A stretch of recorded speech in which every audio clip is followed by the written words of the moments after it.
Hey guys, Key here from KegLand and talking today about beer taps. Up until now, Intertap taps have been the #1 tap that we've sold in a lot of our draft system packages. So with kegerators or jockey boxes or anything like that, Intertap taps have been one of the staples, not only of what we sell, to be honest with you, but even the whole industry in general. So these taps have now been sold into over 100 different countries worldwide. They're widely seen to be one of the most reliable forward sealing designs. When compared to Perlick, for instance, which is one of the other forward sealing competitors, which use a swinging pendulum design where a ball swings and touches against the seal as it swings on a pendulum. The forward sealing shuttle design, which slides directly forward on one axis, has largely been seen as a much more reliable design in general. So it's this reliability which has been pushing the Intertap taps across the world, and it's one of the reasons why they're so popular. With that said, and with this being such an exceptional product, it's been a very, very hard product to improve on, to be honest with you. However, given the sheer number of taps that we sell, not only in Australia, but in other countries as well, we felt it was time for us to come up with a new design and put in some significant engineering resources to really refine that design and optimize a number of parts of that design. So let me get into it. So one of the things we wanted to do when we first went out to make the Nukatap is really optimize the weight and the thermal mass of the tap, because what we want to do is reduce basically that first pour foam effect. Now, first pour foam is when you have a tap sitting there on your font, and that first beer that you pour, essentially it always pours with a significant amount more head. Now that head is just wasted beer, it doesn't need to happen, and really, with a better engineered tap, we can reduce that. And one of the problems is you need enough beer to flow in and out of the tap to cool the tap body down enough that the tap body starts to pour really well. So, one of the major ways we can improve that is by a reduction in thermal mass. So you'll look at the older tap design, and look, we're comparing this against ourselves, but honestly, there's a lot of other taps out there as well, which are even heavier again, which have an even bigger thermal mass issue, or particularly brass taps, which have even slightly higher thermal conductivity, they're even worse again. So if we look at the old tap, we can put that on there. You can see it's about 223 grams or so, and then we can put the Nukatap on there, and you can see we've been able to reduce the weight of the tap by somewhere in the vicinity of over 20%, 21% or something like that. So that has made a significant difference in the first pour foam effect. So especially if you're a craft beer venue, maybe not all the taps are pulling beer after beer, because obviously if a beer's getting pulled every 20 seconds, that beer tap's going to stay cold and it's not really a problem. However, if you don't pour a beer for maybe 10 minutes, the tap warms up again and then you get that foam again. So one of the reasons we've been able to improve on that is because firstly, we've shaved off a lot of the weight. So we've really tried to reduce that casting thickness here, and we've changed the casting method as well so we can do that. So we use better casting equipment, and the raw material we use in the casting is slightly different. It's still a 3 or 4 grade of stainless steel, but also, things like this nose area. There was a lot of weight in this nose area. There's no need to have this stainless steel in here. It just was superfluous. It's totally redundant in our opinion, and we've been able to take that out of the nose, which is one of the reasons why this tap has, quite a unique look. We've gone after really its performance, much more so than trying to achieve a tap of a certain design aesthetic, I suppose. So it's a tap which performs well primarily. So some of you guys are probably wondering, why did we come up with this Nukatap brand name, and what does it mean? Well, it wasn't just a cool name that we wanted to stick on the side of a tap. It sort of came more so because of the design of the shuttle itself. So when you take the shuttle out of the tap, you can see the unique shape of it. It's sort of got these sort of three legs, I suppose, on it, and it's got this sort of bulbous front. And that sort of shape, I guess, really looks like, well, it looks like a nuke, I suppose, or a missile shape, I suppose. So, that's really where the name Nukatap comes from. The other thing is we did many, many hours of fluid dynamic modeling, and we tested many, many different shapes. And no matter which shape we tested, this particular design and shape always worked out to be the most laminar flow, which is one of the reasons why the Nukataps flows so well, even with those difficult to pour, highly carbonated beers. The Nukatap had the best laminar flow you could get out there, purely because we've spent so much time on making this incredibly fluid dynamic shape shuttle, which goes internally inside the tap. Now, when we look at the internal shuttle and the taps, you can see they're quite different to any other tap in the market to date. So we've done some massive innovations here. So if we look at the older shuttle design, you'll notice what we did is we started off with some bar stock, and you look, that's where most stainless steel stuff is made. It starts with bar stock, which you machine down, machine a little cross hole here, and you machine a little ledge in here so you can put the O-ring, and that's what holds the O-ring into place.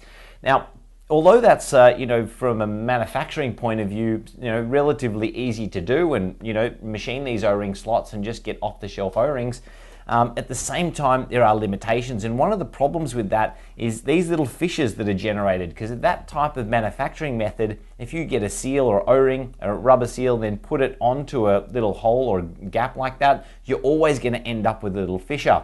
Now these little fissures in here, that's where crud can get stuck into, or hot material, or a lot of people using hazy beers and there's solids in there.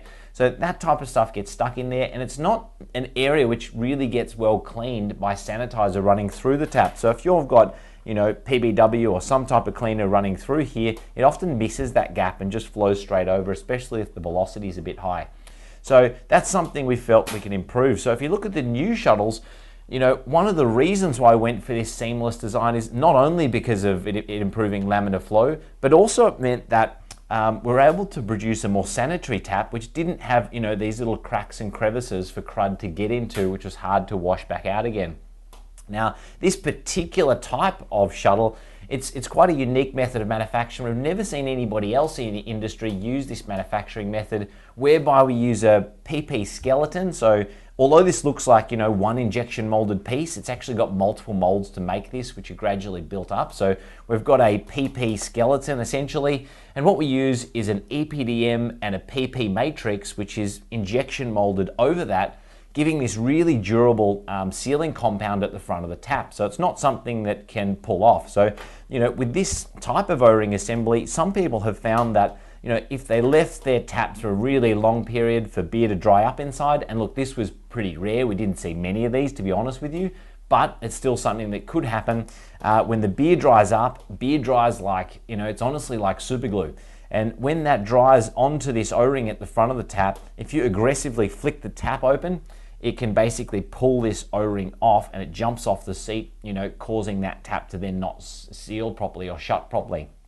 So that's something we also resolved with the new EPDM and PP matrix, which has been injection molded over the skeleton. It's all seamless, all one piece, and the seal, there's no way for that to pull off. The sealing mechanism is, very much bound to that skeleton body of the shuttle.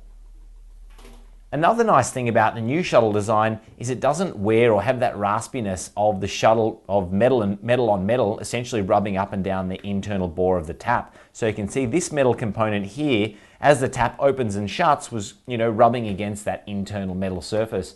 And even though this would last an extremely long time, we'd find that after, say, around about 1 million or so pours, you would start to get some very small marks on the inside of the tap. And you may have remembered that video I made with the large robot, which was cycling, the beer tap on and off and starting to score the inside of the tap. So that was something we definitely solved with the Nukataps. And now this whole seal mechanism comes as a spare part in the seal kit. Because it's not a particularly expensive part to make, we may as well include it in the seal kit. So eventually, if you happen to wear this out somehow, you just swap it over and you change the whole shuttle out. Now, one of the other things we've done in the Nukatap is primarily use all EPDM seals in here. So any of the softer rubber seals in this set are basically EPDM, and the reason for that is the Nukatap, we wanted to make sure it met these requirements for higher chemical resistance. So yes, all those chemical cleaners out there and really aggressive chemicals that you sometimes see used in the beer industry, like caustics or acids and stuff like that, certainly they'll resist that. But we also found that with the older taps, and definitely with many other competitors' taps especially, we found that they were still using, some things like nitrile and stuff like that, which was, very available and still quite a good rubber when you think about it. It has some nice properties.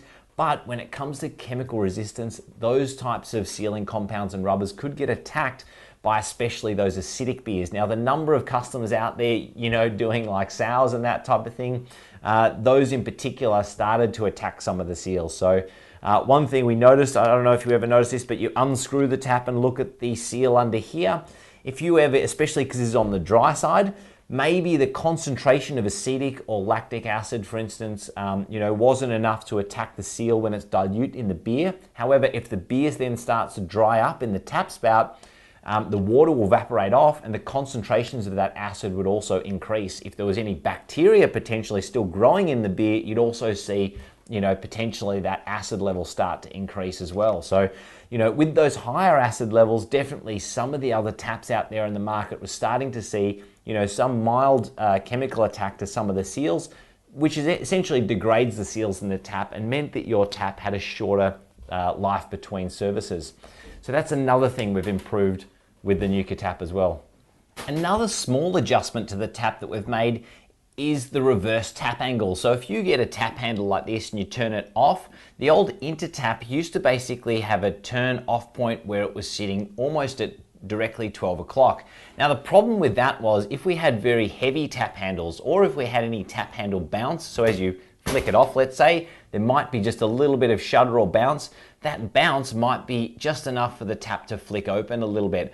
Or if you've got a very large tap handle where the weight was slightly forward, which honestly it's got more to do with bad tap handle design, then that could generally pull the tap open and then you would have a bit of a leaky problem as well. So what we've done to make the tap more reliable and more suitable for a broader range of tap handles is basically put a 2.5 degree reverse angle on it. So when the tap is in its off position, this angle is no longer at 12 o'clock, but it's at a 2.5 degree negative angle.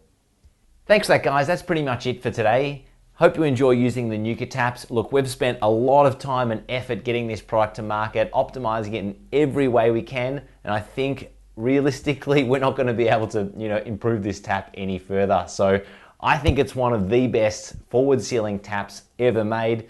Really reliable, and we've got some really, really awesome technology inside the shuttle itself. So hope you enjoy using it. We've got another flow control model which will be released after this, so yeah, keep your eyes open for that. But definitely if you want to hear about any of the other new stuff we're coming up with, definitely subscribe. Just down the bottom right hand corner there, hit the subscribe button, do it now.